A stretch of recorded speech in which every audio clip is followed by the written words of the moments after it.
All right. For this part of the class, we are going to be talking about the California Early Childhood Mentor Program, and this section right now is going to be on the mentor-teacher information. And you can see that the mentor program, the mentor-teacher program in California has been around since 1988, so it's a well-established program here in the state of California. A mentor is, which we've talked about many times in this class, but basically is used by the early childhood mentor program to describe an experienced early childhood education teacher of infants, toddlers, preschoolers, or school-age children who has applied and been selected by his or her local mentor program. So this encompasses everything from infants, toddlers, and school age. And when we're talking about school age, we're talking about before and after school care. We're not talking about elementary school care. Okay, like elementary school education. So yeah, we're not talking about uh, credentialed teachers within the K through 5, you know, system within the unified school districts and so forth. So what we're talking about here is before and after school care. The mentor program is funded by the California Department of Education, the Early Education and Support Division, and works with 104 community colleges across California. It's at almost all of the California community colleges. I think I want to say the last time I know that there was like 108 community colleges, something like that. So it's at almost all of them. There's some very small ones out in some rural areas and might not be a part of those. Those colleges, either individually or work together in regional groupings, invite early childhood leaders from their communities to serve on a mentor-teacher program selection committee. So the leaders serve on the committee to select the mentors. And working together individually or in regional groups. So for instance, at Palomar College, we have our own individual mentor-teacher program. For instance, our neighbors to the west, Miracosta College, has their own individual program. Now, we can also work together. We could do regional groupings. We choose not to. We each have our own. But I know some areas, like within, say, maybe some areas within the LA region and so forth, that are really large groups, like large community college districts and so forth, have more regional groupings. Each committee uses the guidelines of the mentor program to review applications and select mentors from a variety of childcare settings, including publicly and privately funded centers and large family childcare programs. So publicly funded would be something like Head Starts or state preschool programs. And then, of course, our privately funded centers would be, I always just use ABC Childcare, down the street. Could be possibly with faith-based programs, faith-based centers, and so forth. And then, which is a great part, is a large licensed family childcare program. So those programs are serving either 12 or 14 children in their homes. And actually, I have gone out to licensed childcare centers to assess whether or not they would meet the mentor-teacher program guidelines. The one that I assessed did not quite meet it. There's some changes that could have been made, and she chose not to. So anyway, and most of my information here is coming from the mentor fact sheet, which you can find on the mentor, the California Mentor Teacher Program website, which I'll give you guys information on that at the end. A mentor does. What does a mentor do? So a mentor accepts student teachers into his or her own classroom for practicum experience. So at Palomar College, we have our practicum classes, Child Development 201, 202, 203, 204, and also could even accept some observation students, which would be in the 105 class. So saying that, yes, I want you to come in and learn from me, and then hopefully you can go on and have your own classroom. So we really, really always need more mentor teachers in the field, and that's why hopefully you're taking this class and will hopefully be able to apply to be a mentor teacher.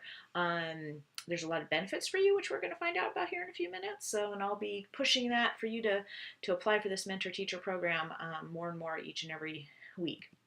The mentor provides a unique one-on-one learning relationship in the practical aspects of both working with young children and acting as a leader and an advocate for the childcare profession. A mentor is responsible for guiding student teachers during all of the required laboratory hours for this required for the practicum course. So this means being in the classroom whenever the student teacher is present and meeting with the student teacher weekly to answer the students' questions and discuss, of course, the early childhood concepts. Although a mentor may work with several student teachers during the semester, only one student teacher may be present in the mentor classroom at a time. So depending on the program, some of our mentors have either 2 or 3 students. The lab school teachers and the mentor teachers we have within our lab schools can have up to 3 practicum students, 3 student teachers per semester in their classroom. At our mentor teacher sites, we generally try to keep it to 2. Sometimes it's been up to 3, but try to keep it at least to 2 at our mentor teacher sites. All right, becoming a mentor. So how do you become a mentor? And that's what we're going to be talking about today here a little bit too, is 1, you have to be currently employed in the field. So because you have to be able to display these characteristics and everything when, actually during the time in which the protege, the mentee, is there. So you have to have current employment in the field. You have to have at least 2 years of teaching experience, so being the lead teacher in a program and it can be in different programs, but at least 2 years of teaching experience. And again, that would be lead teaching experience. Completion of a college EC program, so you have to have a degree, so an associate's degree, either most likely an AS degree. Years ago we issued Associates of Arts, an AA degree, but several years ago things changed over to an AS degree, or a certificate, as long as there has been a student teaching component to that. So for instance, I give the 201 or the 202. So you have to at least completed one, if not both, of those classes. It could also be the 203 or 204, but you have to at least complete one of those. Adult supervision course, this class, yay! So this class is the Adult Supervision Mentor Teacher class. So completing that, so you can, check that one off. So I'm sure many of you are currently employed in the field. I know most of you, or at least some of you, have been a lead teacher for at least 2 years. Some of you have completed a degree program with the student teaching component. Not all of you have, so that would be something to continue to work toward. You have this class already. You need to be at least at the master teacher level permit. Sorry, I should have put permit in there. Master teacher level permit or above. We're going to check out the next slide on that one, okay? Can't put the whole permit matrix on a slide with all this other information too. So you have to be at least at that level. If you are in a QRIS program, you would need to be at tier 4 or 5 rating within that. So those of you who are in those programs would know what I'm talking about. And those are generally for state-funded programs. I know there's some programs that are using the quality rating system and so forth. In private programs, they're trying to expand, but most likely you're probably in a state-funded classroom if you're doing that. Fill out an application, okay? Not too hard. And then, of course, there would be the selection. So you have to go through the process of turning your application in with proof of all this, plus, some other things in order to be selected as a mentor teacher. But it's really not that difficult, okay? I am on the mentor selection committee. So I've been a committee member for years, and as long as you're running a high quality program that meets these levels here, you and the program meet these levels, and we're going to talk about the environmental rating scale too within this section. So completing that, but most of you already have those things. So the matrix, I included the matrix. I know it's not perfect on here to see, but you need to have at least that master teacher. Let me see if I find my cursor here. With the 24 units in child development, the 16 GE, the 6 specialization, and the 2 adult supervision. So the 195 right now is the adult supervision unit. So you've already got that. If you have 30 units in child development, most likely we can find your specialization units. And then you'd need to have at least those 16 in GE. So that means English 100, math or science, okay, so math or science right now, social science, and then humanities or fine arts. So if you're working towards your associate's degree, you're going to be also working toward those classes. Then you have to have at least 350 days. Where'd my cursor go again? There it is. 350 days, and each day has to be at least 3 hours of work with young children, children 0 to 5, within the last 4 years. So just because you work an 8-hour day doesn't count as 2 days, okay? Sometimes people get a little confused by that. Okay, so you have to be at least at this master teacher level permit or higher. You could be a site supervisor or a director, okay? And then, of course, there's some other options over here under the alternative qualifications. Oh, goodness, what happened there? I don't know. All right, but we're back at it. Sorry about that. Okay, mentor-teacher application. So what is included in the application is your work history. So you have to have, describe, what type of centers and so forth. So something like filling out a job application. Your educational history, so, and also including transcripts would be a part of that. References, so some professional references, most likely also from your current employer, from past employers, from maybe other site supervisors and such that have worked with you over the years. A personal statement, so basically like, why do you want to become a mentor teacher is something that you could work toward to have that personal statement.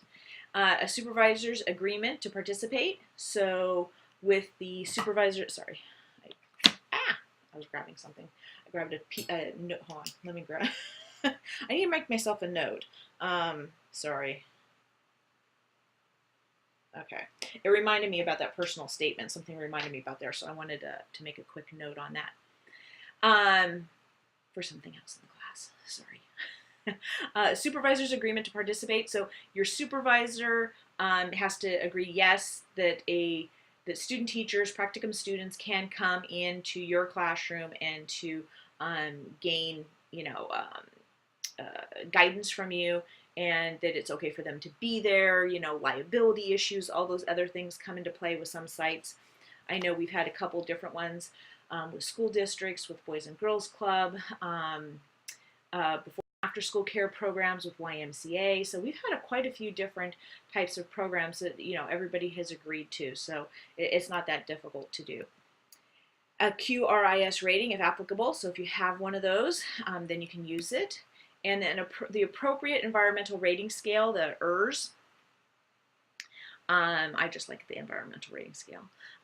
Score sheet. So you have to do your own self-assessment on a environmental rating scale. Then somebody from the mentor teacher selection committee, which I'll talk about here in a few minutes, comes out to do another one on you and see if they match or not, or at least come close. It's not like they have to match exactly, but come close.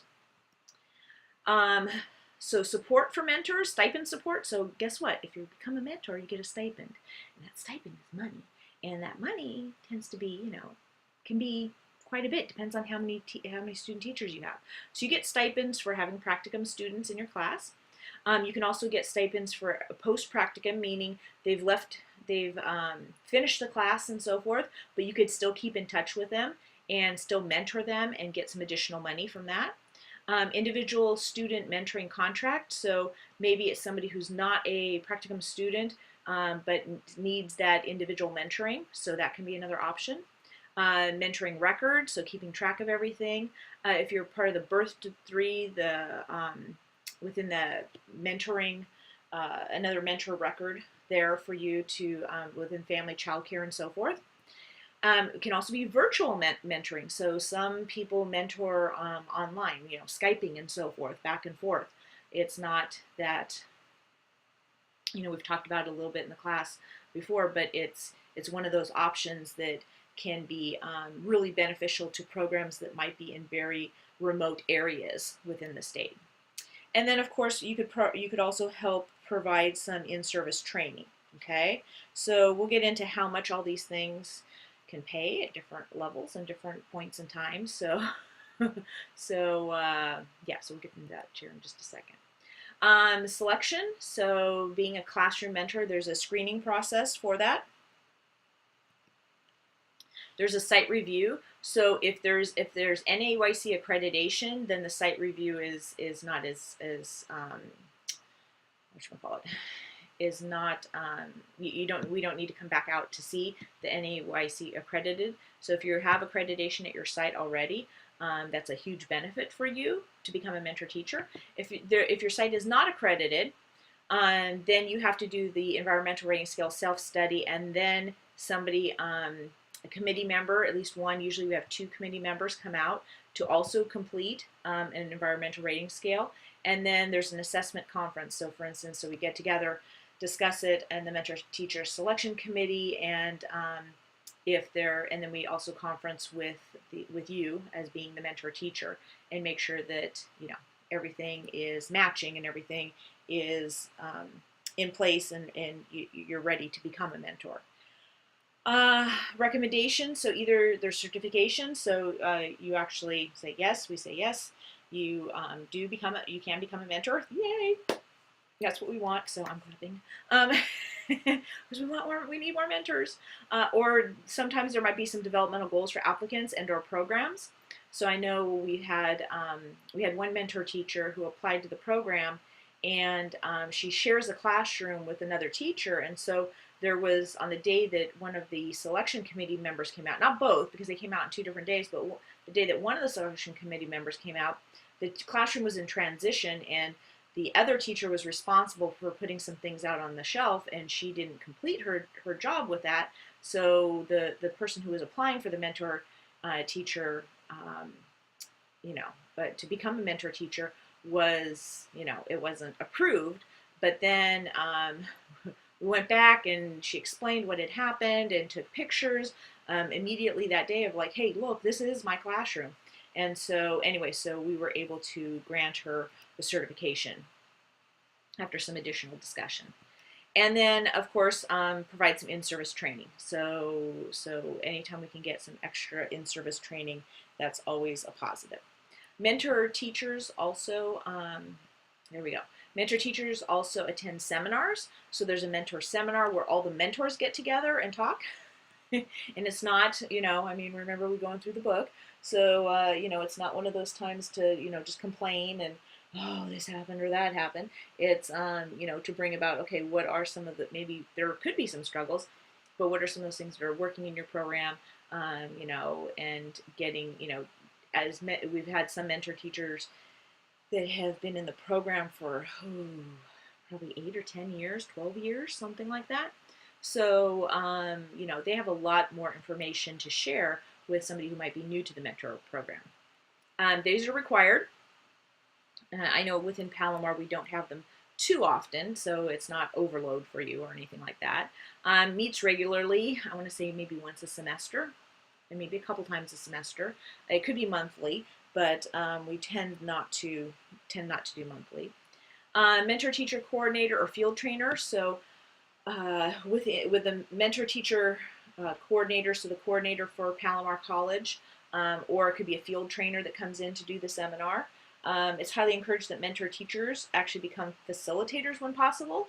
So, adding that to, so somebody who's been there for 10 or 12 years as a mentor teacher can then, become a facilitator of some of these seminars. So that's another benefit. Topics, mentor teacher input. There's a book called Growing Leaders. So that's another topic. Some of the things from that Growing Leaders can be used within the seminars. And you get a stipend of $250. So not bad, huh? So $250 for going to some mentor seminars. All right, and then there's a Mentor Institute, and this is when they get together more statewide, and they have prominent speakers. There's a mentor caucus meetings, there's networking, so getting together with other mentor teachers from within the institute. It's one of those first come first serve, so there's some slots reserved for newly selected mentors, and all expenses are paid. How great is that? So I know 2 of our mentor teachers went last June. It's usually in June sometime, kind of after the quote unquote school year. Our program's year round at Palomar College, but some programs are not, so they do it kind of in that summertime. Most of the time we tend to be a little bit lower on enrollment during that time as other families take vacations and so forth, and children start to transition off into kindergarten and everything. So, the June time period usually works pretty well. But all expenses are paid, and I want to say it was up in Central California last year, so it does move around from northern to southern to central, and and so attending that is another benefit and bonus to being a part of the mentor teacher. You come away with a lot of information, resources, and a ton of information to share with your mentees as well as the other staff at your sites. So I know we have had some of our mentor teachers within the lab school, do some mini presentations and mini information from things that they've learned at those mentor institutes. Some of these, so here's some information as to how much you can earn. So if you have a practicum student in your class, it's 6 hours per 6 hours per weekly seminar hour. So for instance, let me grab my calculator. I don't know if I have my calculator here. Sorry, I'm reaching my drawers here in our office area at home. I don't, so I'm gonna have to get on the. So I know we have usually 54, but I'm just gonna round to 50. So 54 hours a semester. So that would be $300 per mentor. So mentee, should I say? Would be a little bit more than that, like probably about 325, 350. And so it depends on, and I don't know, that seems a little low, but because I remember what some of our mentor teachers have talked about. So I want to say it's probably about, and then I know there's some additional stipends that you get in addition to just being a mentor. So it would be like $325 per semester, but if you have 2 of those, then it would be $600, per semester. And if you do it twice a year, you're talking about $1,200, $1,300. Then there's some additional ways in which you can also earn some additional stipends. So I want to say that on average stipend is probably around $2,500 a year. Could be up to $3,000.